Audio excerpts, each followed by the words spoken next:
जय हिंद बच्चों। Half yearly examinations जो कि आज ही आपका पेपर हुआ है और इसमें क्लास 10th का इंग्लिश का जो सॉल्यूशन है वो हम आपको बता रहे हैं। सेक्शन सी ग्रामर में डू एस डायरेक्टेड हम पहले देखेंगे, उसके बाद में आगे के क्वेश्चंस भी हम आपको बताएंगे जो कि 10 नंबर में आपके पूछे जाते हैं सेक्शन सी। तो आइए देखते हैं कौन कौन से क्वेश्चंस आए थे। लगभग वे सभी क्वेश्चंस जो हमने इसको पहले डू एस डायरेक्टेड के बताए थे वैसे ही क्वेश्चन आपको आए हैं, कुछ क्वेश्चन तो सेम टू सेम भी आए। तो आइए देखते हैं। पहला क्वेश्चन देखिए क्या था। पहला क्वेश्चन है she did it. She did it क्या करना है, इसको चेंज इनटू इंट्रोगेटिव। कुछ भी नहीं करना था इसमें, कुछ यहाँ पे देखो डिड है तो इसका आंसर क्या होगा, सी डिड इट का इसका आंसर होगा, सबसे पहले हम लिखेंगे डिड, क्योंकि आपको पता है हेल्पिंग वर्ब को हम पहले लिखते हैं। क्या हो जाएगा डिड। डिड के बाद में हम लिखते हैं सब्जेक्ट, तो डिड सी, डिड सी। अब देखिए यहाँ पे डिड सी हो गया, यहाँ पे हम ये कहें कि सी डिड इट, उसने यह किया। अब चूंकि यहाँ जो डिड है वो हेल्पिंग वर्ब का यूज हो रहा है या हेल्पिंग वर्ब के रूप में काम कर रहा है, तो एज ए हेल्पिंग वर्ब यहाँ पे डिड यूज कर लिया हमने क्योंकि बात पास्ट की थी। अब हम बात करेंगे कि मेन वर्ब क्या होगा, तो ये जो डिड है ये डिड का जो फर्स्ट फॉर्म होता है वो होता है डू। क्या होता है डू, तो डिड सी डू इट, ये हो जाएगा हमारा इंट्रोगेटिव सेंटेंस। ठीक है पहले का। दूसरे का आंसर देखें। दूसरा क्वेश्चन है he did not go to school and he was ill. यहां दो सेंटेंस है, एक है he did not go to school, he did not go to school, और दूसरा सेंटेंस है he was ill. Combine using so, इसको जोड़ना है किससे, सो से जोड़ना है। तो आप एक बात बताएं, यहां लिखा he did not go to school, वह स्कूल नहीं जा सका, सका नहीं, वह स्कूल नहीं गया। क्यों नहीं गया, ही वाज इल, क्योंकि वह बीमार था। एकदम बिल्कुल हलवा सा क्वेश्चन है, इसको भी हमने आपको करवाया था कि यहाँ पे क्या है she did not go to school, sorry she नहीं ही, तो हम इसको सेम टू सेम लिख देंगे, he did not go to school, वह स्कूल नहीं गया, गो टू स्कूल, वह स्कूल नहीं गया, सो ही वाज इल, सॉरी पहले हम इसको लिखेंगे ही वाज इल, पहले क्या होगा ही वाज इल, वह क्या था बीमार था, he was ill, so he did not go to school, so he did not go to school. मतलब क्या किया है, यहां पे ध्यान से देखें, यहां पे हो ये रहा है कि वह बीमार है और वह स्कूल नहीं गया, तो वह बीमार है इसीलिए स्कूल नहीं गया, वह बीमार है इसलिए स्कूल नहीं गया। तो पहले क्या होगा, पहले होगा कि ही वाज इल, वह बीमार था, वह बीमार था, so he did not go to school, इसलिए वह स्कूल नहीं गया। नेक्स्ट क्वेश्चन देखें, she did not play well, future indefinite tense में इसको बदलना है। तो कैसे बदलेंगे, यहां पे देखिए she did not play well, she did not play well, इसको बदलना है फ्यूचर इंडेफिनिट। फ्यूचर इंडेफिनिट में बदलने के लिए हमने आपको स्ट्रक्चर बताया था। सबसे पहले आप लिखेंगे सब्जेक्ट, क्या लिखेंगे सब्जेक्ट, तो सब्जेक्ट में यहां पर क्या है सी है, तो क्या हो गया सब्जेक्ट सी। उसके बाद में नॉट लिखा हुआ है, इसका मतलब हमें इस सेंटेंस को नेगेटिव ही बनाना पड़ेगा। और आपको पता है इंडेफिनिट टेंस है, इंडेफिनिट का मतलब क्या हुआ, फ्यूचर इंडेफिनिट में विल या सेल का यूज करते हैं, सेल का यूज आई और वी के साथ में, जबकि सी है तो सी के साथ में हम विल का यूज करेंगे, क्या होगा सी विल। फिर नेगेटिव है तो नॉट लगाएंगे, she will not play well, तो ये हो गया हमारा right answer. Future indefinite tense में इस तरीके से बदलेंगे, she will not play, sorry she did not की जगह हो जाएगा विल नॉट प्ले वेल। ठीक, ये हो गया फ्यूचर इंडेफिनिट टेंस। नेक्स्ट देखिए क्वेश्चन नंबर 4। 4 का आंसर है द नहीं होगा, दे होगा, दे प्ले फुटबॉल, दे प्ले फुटबॉल। इसको पैसिवाइज बनाना है। पैसिवाइज में क्या करते हैं, जो फुटबॉल है इसको सब्जेक्ट के रूप में लिखेंगे, तो यहां पे क्या हो जाएगा फुटबॉल। अब फुटबॉल क्या है सिंगुलर है, तो फुटबॉल के साथ में यहां पे देखिए कौन सा टेंस है दे प्ले। दे प्ले का मतलब सिंपल प्रेजेंट सिंपल टेंस, कौन सा टेंस है they play football, present simple tense. अब प्रेजेंट सिंपल टेंस में क्या करते हैं हम, प्रेजेंट सिंपल टेंस में हम फुटबॉल को फुटबॉल की जगह लिख देंगे, मतलब ऑब्जेक्ट को सब्जेक्ट बना लिया और उसमें इज एम आर का यूज करते हैं अकॉर्डिंग टू सब्जेक्ट। अब सब्जेक्ट सिंगुलर है तो यहाँ पे किसका यूज करेंगे हम, इज। इसके बाद में वर्ब की थर्ड फॉर्म क्या हो जाएगा, फुटबॉल इज प्लेड, प्लेड, और फिर बाई लगाते हैं हम। उसके बाद में दे का क्या हो जाएगा, देम हो जाएगा, THEM। इसे बहुत अच्छे से समझाया हुआ है आपको, ये बात आपको समझ में आ गई होगी। नेक्स्ट क्वेश्चन देखिए, क्वेश्चन नंबर 5। क्वेश्चन नंबर 5 में क्या है, unless she works hard she will not pass. Unless she works hard she will not pass. यहां पे देखिए अनलेस, इसकी जगह किसका यूज करना है, इफ की जगह। तो अनलेस में चूंकि ऑलरेडी नॉट लगा हुआ है, तो अगर अनलेस को हटाएंगे तो हमको इस सेंटेंस को नेगेटिव बनाना पड़ेगा, फर्स्ट वाले को, सी वर्क्स हार्ड। तो ये अगर इफ के साथ में इसको जोड़ा तो क्या करेंगे बताइए, इफ सी, और इसको अगर नेगेटिव बनाना है तो वर्क हार्ड की जगह क्या लिखते हैं, डज नॉट वर्क हार्ड। ठीक है, तो she does not, she does not work hard, she does not work hard.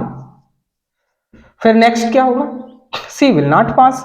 एकदम सिंपल है, वो जैसा का वैसा रहेगा, सी विल नॉट पास।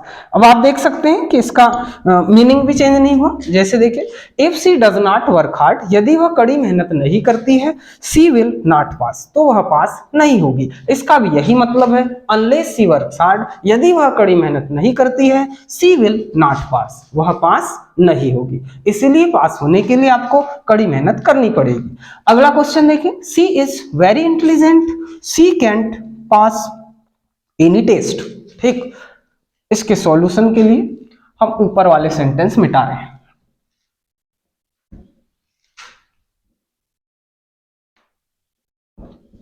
देखिए क्या है, she is very intelligent, she is very intelligent, sorry she नहीं, he is very intelligent, he is very intelligent, he can pass any test, वह कोई भी टेस्ट पास कर सकता है, वह इतना इंटेलिजेंट है। ठीक है, इंटेलिजेंट है, अच्छी बात है। हम क्या करेंगे, यहां पे वेरी को हटाकर सो लिखेंगे। क्या करेंगे, he is so intelligent, so intelligent, he is so intelligent. उसके बाद इस कामा को हटा, सॉरी फुल स्टॉप को हटा के दैट लगाएंगे, दैट, वह इतना बुद्धिमान है कि that he can pass any exam, कि वह कोई भी एग्जाम पास कर सकता है, पास एनी टेस्ट। ये थे आपके डू इज डायरेक्टेड के क्वेश्चंस। आई थिंक आपको समझ में आए होंगे। सारे क्वेश्चंस आपको हमने इसके पहले भी करवाया हुआ है, उसी टाइप के ये क्वेश्चंस हैं। अगला फिल इन द ब्लैंक्स यानी फिलर्स के क्वेश्चन देखते हैं। ये आपको बात समझ में आई होगी। आप अपने एग्जाम पेपर जो आपका था उससे आप मिला ले रहे हैं कि आपके कितने सही हुए कितने गलत हुए। आगे फिलर्स के क्वेश्चंस देखते हैं। देखिए क्या है,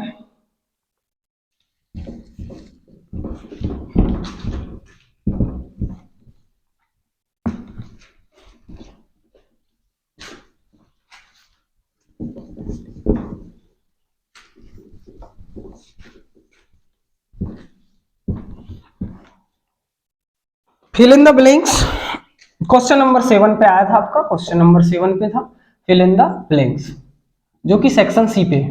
फिल इन द ब्लैंक्स देखिए क्या है, सबसे पहला क्वेश्चन है आपका, blank I use your phone. Option आपको दिए गए हैं विल, ऑप्शन आपको दिया है मे, ऑप्शन आपको दिया है माइट। आप बताएं यहां क्या होगा, आपको पता है यहां पे आएगा मे आई यूज योर फोन, क्योंकि माइट का यूज पास्ट में करते हैं, विल का यहां कोई मतलब ही नहीं है, विल का यूज नहीं होगा, फ्यूचर में होगा। तो यहां एक ही ऑप्शन बनता है, मे आई यूज योर फोन, और रिक्वेस्ट के लिए हम मे का यूज करते हैं, आपको बात पता भी है। नेक्स्ट क्वेश्चन देखें, blank he worked hard, he would pass, he would pass। यहां पे दो ऑप्शन है, एक है इफ, दूसरा है अनलेस और तीसरा है दो। इसको पढ़ते हैं दो, THOUGH, दो। दो का मतलब यद्यपि, इफ का मतलब यदि, अनलेस का मतलब यदि नहीं। Blank he work hard he would पास, यदि वह कड़ी मेहनत करता है, कड़ी मेहनत करेगा तो वह पास होगा। सिंपल सी बात है, हाँ इस इफ का यूज हो जाएगा, ना कि अनलेस। अगर यदि ये वाला सेंटेंस अगर नेगेटिव होता तो हम इसे भी नेगेटिव बना देते, अनलेस लगा देते। लेकिन यहाँ पे देखिए पॉजिटिव है, ही वुड पास, वह पास होगा। कब पास होगा? जब वह मेहनत करेगा। ठीक है, next third number, there is not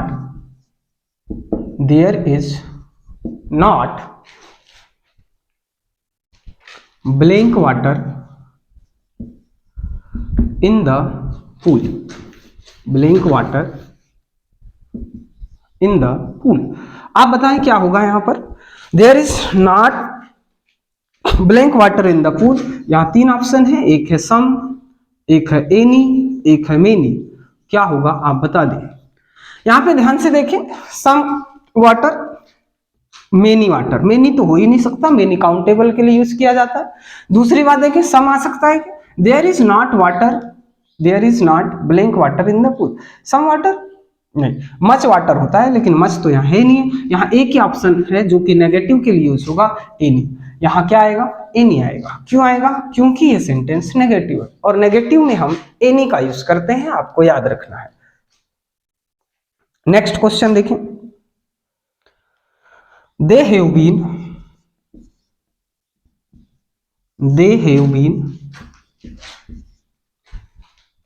living here, living here blank January. यहां तीन ऑप्शन है आपके पास में, एक है सिंस, दूसरा है फ्रॉम और तीसरा है फॉर। ध्यान से देखें, they have been living here blank January. यहां जो जनवरी है वो एक समय को बता रहा है, और समय से पहले हम दो चीजों का यूज करते हैं। एक तो होता है क्या? एक होता है फॉर और दूसरा होता है सिंस। यहां पर हम सिंस का यूज करें या फॉर का यूज करें, और इसके नियम आपको पता है। सिंस का यूज किसके लिए? सिंस का यूज हम करते हैं पॉइंट ऑफ टाइम के लिए, जबकि फॉर का यूज किसके लिए? फॉर का यूज पीरियड्स ऑफ टाइम के लिए, जैसे 2 इयर्स, जैसे 3 वीक। मतलब क्या हुआ? 3 वीक का एक टाइम पीरियड है, 2 इयर्स का एक टाइम पीरियड है। वैसे हम सिंस की बात करें तो point of time, point of time जैसे जनवरी, जैसे मार्च, मंथ के डायरेक्ट नाम आ गए, मार्च हो गया या फिर इवनिंग हो गया। ठीक है, तो क्या है यहां पे देखिए, they have been living here, वे रह रहे हैं। जनवरी है, जनवरी क्या है? पॉइंट ऑफ टाइम है, ये हमने आपको बताया भी है। तो यहां पे आएगा सिंस। क्या आएगा? Since. They have been living here since January. क्यों आएगा? आपको बात समझ में आ गई होगी। नेक्स्ट क्वेश्चन, नहीं आई तो बाद में फिर से पढ़ाएंगे हम, फिलहाल हम आपको सॉल्यूशन बता रहे हैं। अगला क्वेश्चन देखिए, ही डिडंट प्ले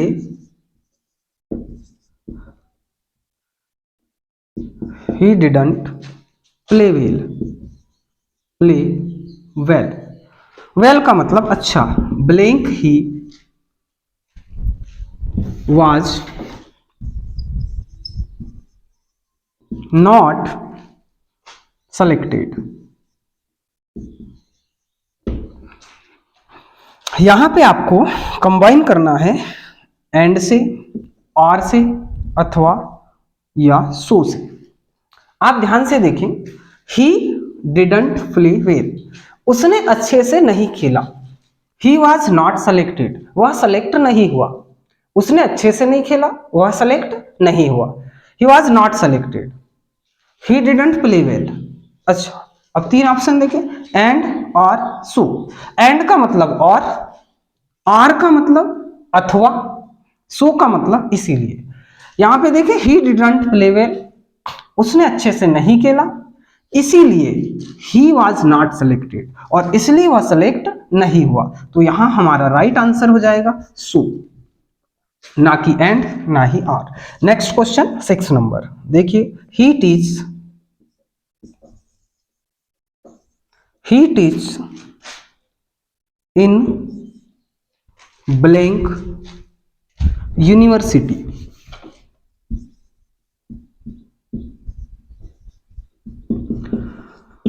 तीन ऑप्शन है यहाँ पे आपको, एक है ए, दूसरा है एन और तीसरा है द।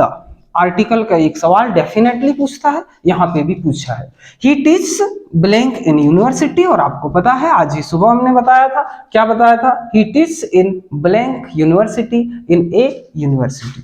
क्यों? क्योंकि ये यू से शुरू हो रहा है, और यू क्या है, यू एक कॉन्सोनेंट है, कॉन्सोनेंट वावेल से स्टार्ट होने वाले नाउन से पहले हम ए का यूज करते हैं। ठीक है, तो ये थे आपके आज के क्वेश्चंस कक्षा 10वीं के। हम क्लास 9th के और भी अदर एग्जामिनेशंस के सॉल्यूशन आपको देंगे। आप लोग तब तक पढ़ते रहें, बढ़ते रहें, फिर मिलेंगे एक नए वीडियो के साथ। जय हिंद, जय भारत।